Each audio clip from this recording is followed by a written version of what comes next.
हरि की कथाओं का कोई अंत नहीं है। हरि की कथा विशेष है।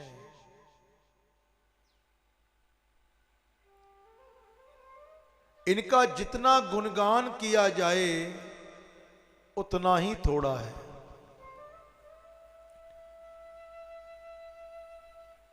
हरि का मार्ग सबसे कठिन माना गया है कि जो इस मार्ग पर चल देता है ना, उसे पहले दर्द सहना पड़ता है अपने गोविंद के नाम का।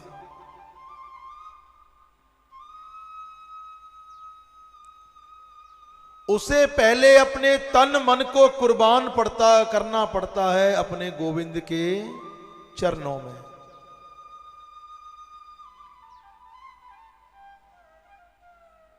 हम लोग कहते हैं ना कि हरि को पाना सौखा है, लेकिन उन संतों से पूछना जिन संतों ने इतनी इतनी तपस्याएं की, अपना तन मन उसके चरणों में कुर्बान कर दिया, भूखे रहकर प्यासे रहकर हवा को पी पी कर वो संत हरि की सेवा करते थे, हरि की तपस्या करते थे। वो धन्य है संत। उन संतों के चरणों में कोटि कोटि प्रणाम है। हरि के मार्ग पर जब आप चल देते हो,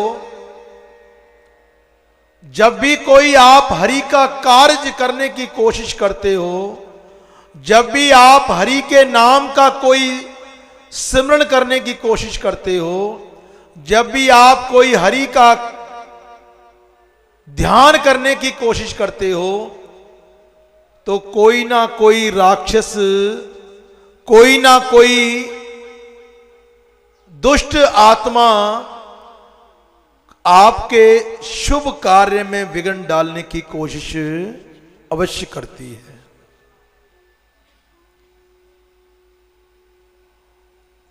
और जो हरि के कार्य में विघ्न डालने की कोशिश करता है और जो हरि का नाम जपता है, आप लोग हरि की तरफ ध्यान दे रहे हो, हरि का नाम लेकर कार्य कर रहे हो, हरि का नाम लेकर आप गोविंद का ध्यान कर रहे हो, तो तुम्हारी उस दुष्ट से रक्षा हरि स्वयं करता है।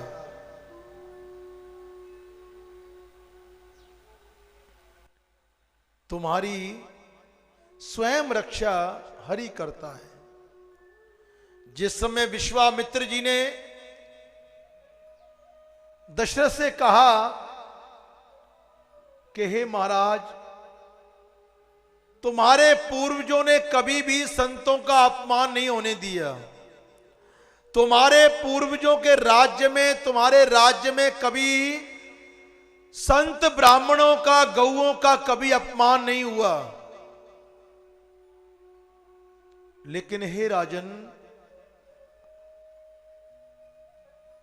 अब आपकी नगरी में हमको हरि का नाम लेना भी दुश्वार हो गया है, हरि के नाम का यज्ञ करना भी दुश्वार हो गया है, हरि का सिमरण करना भी दुश्वार हो गया है कि राक्षसों ने हमारे यज्ञ में अब जो है विघ्न डालना आरंभ कर दिया है।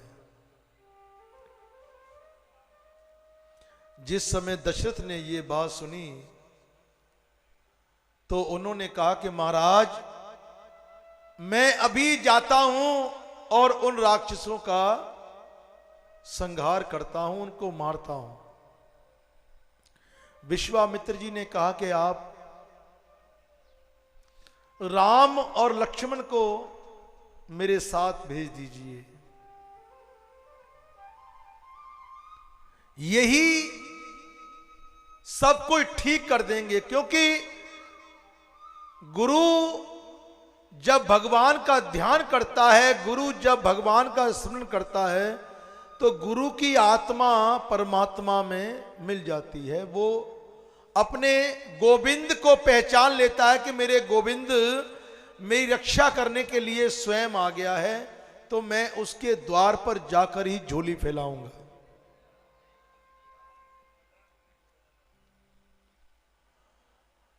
भगवान राम और लक्ष्मण गुरु विश्वामित्र जी के साथ चल दिए, और जिस समय चले तो रास्ते में वो जहां पर मारीच, सुबाहु और ताड़का का जहां पर स्थान था, वहां पर कुछ पल के लिए बैठे। तो भगवान श्री राम ने कहा कि हे गुरुजी, आप अपना निश्चित होकर अपना हरि का ध्यान कीजिए, निश्चित होकर अपने प्रभु भक्त, अपने प्रभु का स्मरण कीजिए, उनका यज्ञ कीजिए, उनका हवन कीजिए। अब कोई भी राक्षस आपके मार्ग में कोई विघ्न नहीं डालेगा।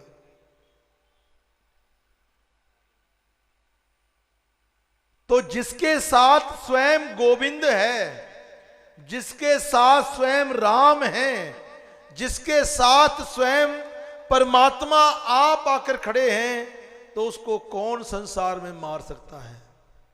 उसका कौन बुरा कर सकता है?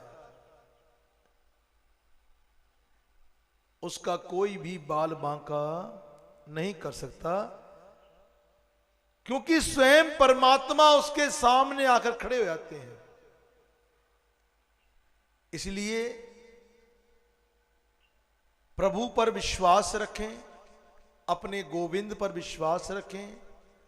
ये गोविंद नाम ही तुम्हारा तारणहार है, ये गोविंद नाम ही तुम्हें मुक्ति देता है, ये गोविंद नाम ही तुम्हें पापों से मुक्ति देता है, ये गोविंद नाम ही तुम्हारे प्राणों को, जब अंत समय तुम्हारे प्राण तन से औखे निकलते हैं, तो उस समय गोविंद नाम ही तुम्हारे प्राणों को निकालता है। इसलिए गोविंद का नाम जपते रहिए। तो भगवान की कथाओं का कोई अंत नहीं है, भगवान की कथाओं लीलाओं का कोई भी अंत नहीं है। जितना इनका वखान कर लो उतनी थोड़ी है।